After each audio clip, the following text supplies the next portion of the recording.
California wildfires take away at least 3 generations of wealth. I keep seeing it happen, and it still breaks my heart. The pictures and drone videos of neighborhood after neighborhood are nothing but an endless vision or shades of white, gray, and black ash.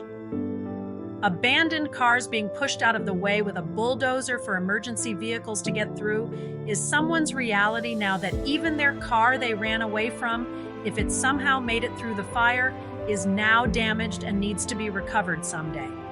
Even a tow truck to retrieve it costs money.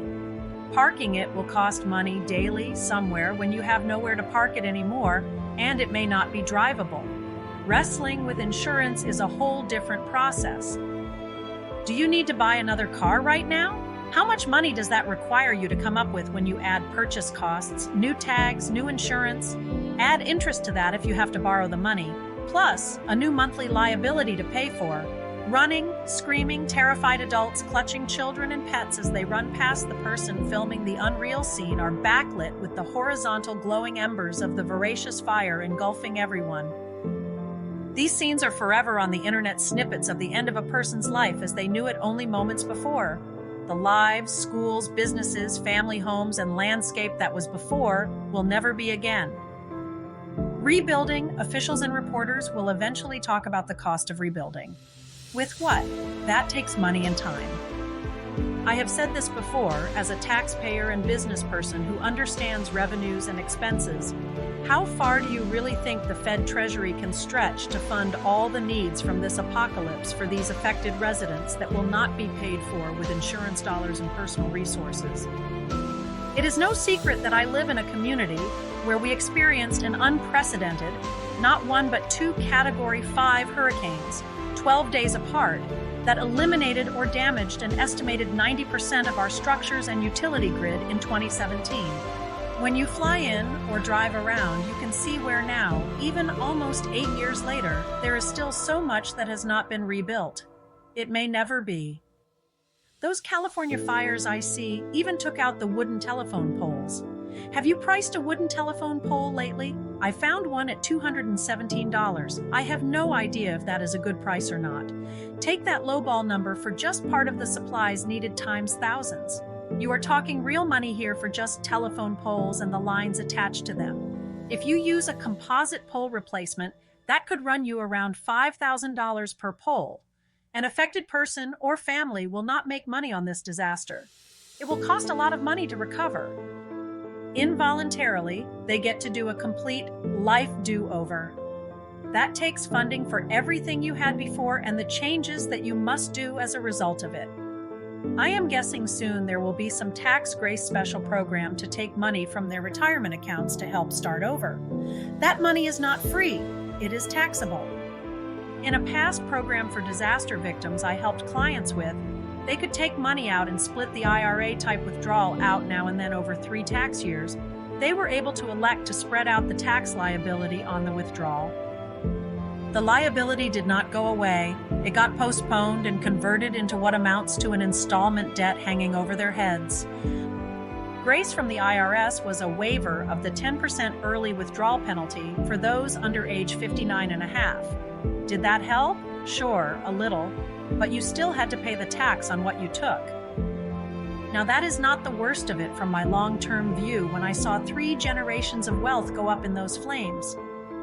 Once the money was out of those retirement accounts being used to help rebuild properties and rebuild a life after a disaster, it will never earn another dime of earnings ever again. Let's say a disaster survivor who lost about everything they thought they had took $150,000 from an IRA. It took years to build up to pay insurance deductions, replace uninsured items, relocate, secure a new job, whatever they needed to do to start over. Let me walk you through how generational wealth disappears. Let's assume they did not have insurance to cover everything. Or maybe they had no insurance on their property and possessions. How much of their wealth evaporated there that will never be recovered? You pick a number. Assume the IRS follows prior precedents in my example. How much would the lost earnings and compounding cost on the disaster withdrawal?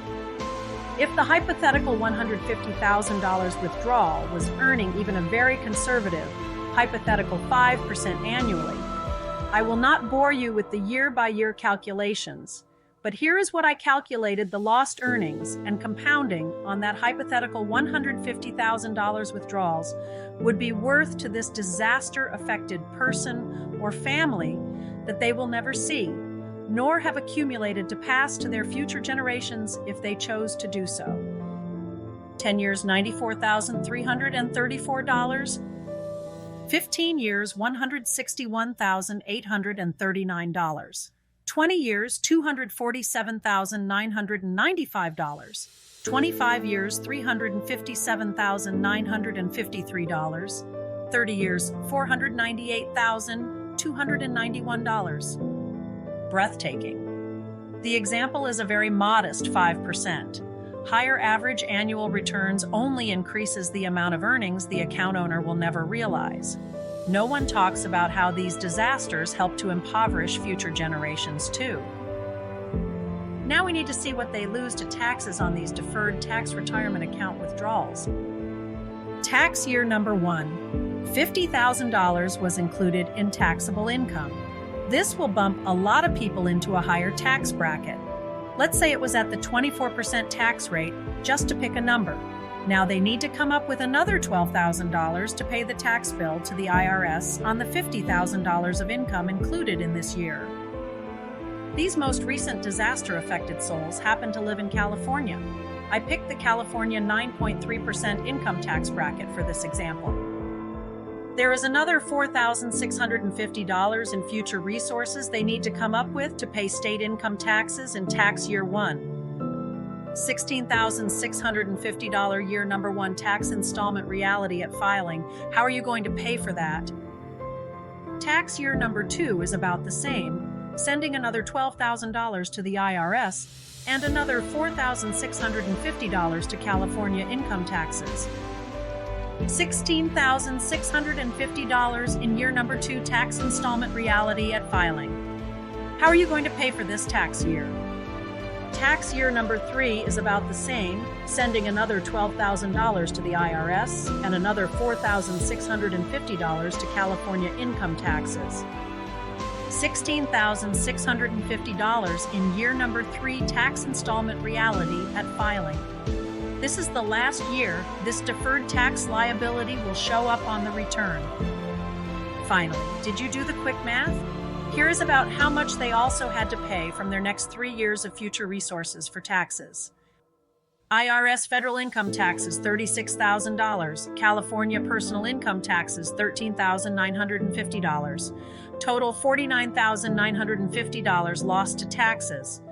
Some of these communities lost 100% of everything, including utilities and roads. I can attest to the amount of generational wealth that disappeared during those 2 hurricanes in my community in 2017 and will never be regained, ever. Remember the unprecedented North Carolina flooding washing away everything and they still cannot find all the bodies? Yeah, that community wealth disappeared not with the wind, but with the water. If you think they do not need another challenge, many will have one more. Proof of ID for likely every member of the family. If you think this is not important, you try to do anything without it. Entire communities lost their tax base that supported municipal services. Entire communities may have lost portions of their emergency vehicle fleets. Have you priced a service-ready fire truck, ambulance, or utility truck lately? I would expect to hear about some insurance companies going bankrupt and leaving policy owners hung out to dry. Ripple effects of these unpaid claims, job losses, and never to be collected again tax revenues will be felt there too. Here is another unknown. Those with coverage and companies that are bankrupt will have nothing but hope the California State Insurance Guarantee Fund will be big enough and have a per-claim limit and funded enough over the years to give them something, anything in time, with no expectation it was what they paid for in the now useless premiums. Churches, charitable organizations with roots in the community, and food pantries gone. Personal savings will be quickly decimated. When you have nowhere to go, you need to pay to stay somewhere else. Liquid savings or checking excesses will be quickly used up. Uninsured property that cannot be rebuilt in FEMA restoration limits will be sold for lot value. For some fire victims, rebuilding will not be an option. FEMA has limits on how much you can spend to restore a home before it has to be completely rebuilt up to current code. For many of the homes, it can only be a total rebuild, and the program is not an option. These homes that will have no choice but to be listed for sale at lot value will receive a far cry from the value before the flames eliminate most traces of anything that stood there before. These lot value homes will likely be sold to opportunity-seeking investors who will tear down the house if needed and put something else up. They have the money and the time to do this. The sellers do not. Any equity you had built up in the property in these scenarios gone. Lifespans are quietly reduced in survivors, never showing up on a live feed or on-the-scene report. I found a recent study by co-authors Rachel Young and Solomon Xiang that determined mortality rates after a storm over time can be an additional 7,000. 11,000 deaths attributed to the after effects of the event. One reason will surprise you. When survivors use their accumulated assets or cash resources for recovery, they may not have the resources to pay for medical care they require later. These silent and indirect future storm-related casualties may have long-term health issues that are a direct result of what they inhaled, injuries received during the catastrophe, and mental health issues like PTSD that remain for years. Survivors with pre-existing medical conditions may see a decline that can be accelerated from lack of access to clean water, medications, housing, or electricity to power medical devices if they do try to clean up or rebuild from the ruins. Will survivors experience a lack of a solid support system if they must relocate to a new location, worsening health conditions, including fueling depression, and there may be new feelings of grief and loss that can be overwhelming. The Young and Xiang study authors were shocked to see patterns of increased death rates continue for 15 years after a disaster, not merely a few days or weeks of difficulties, as many would assume. Any wealth that could be created for heirs in longer lifespans, you guessed it, also gone. Future earning opportunities will be challenging. The loss of infrastructure, homes, family members, and businesses decimated the local employment landscape for thousands. Here in my community, we are almost 8 years post 2 Cat 5 hurricanes, and our community is still far from rebuilt or a fraction of what it was before the storms. This will take decades to recover here and in the path of those still raging fires, as this is written, with no guarantee that it will ever happen. No home plus empty or destroyed schools equals no kids. In my community, we lost a lot of families to the mainland because our schools were no more. They are still in a state of disrepair. Our kids need an education and some form of normalcy reestablished. Families will relocate to get their kids an education. Sometimes parents cannot go to grandparents' or sisters' homes with the relocated kids because they must stay behind and work or deal with the loss issues. This kind of common situation separates the family. Another layer of shifted expenses that is a direct result of the fires. The homeschooling community here grew as a result of the lack of schools available for those who stayed.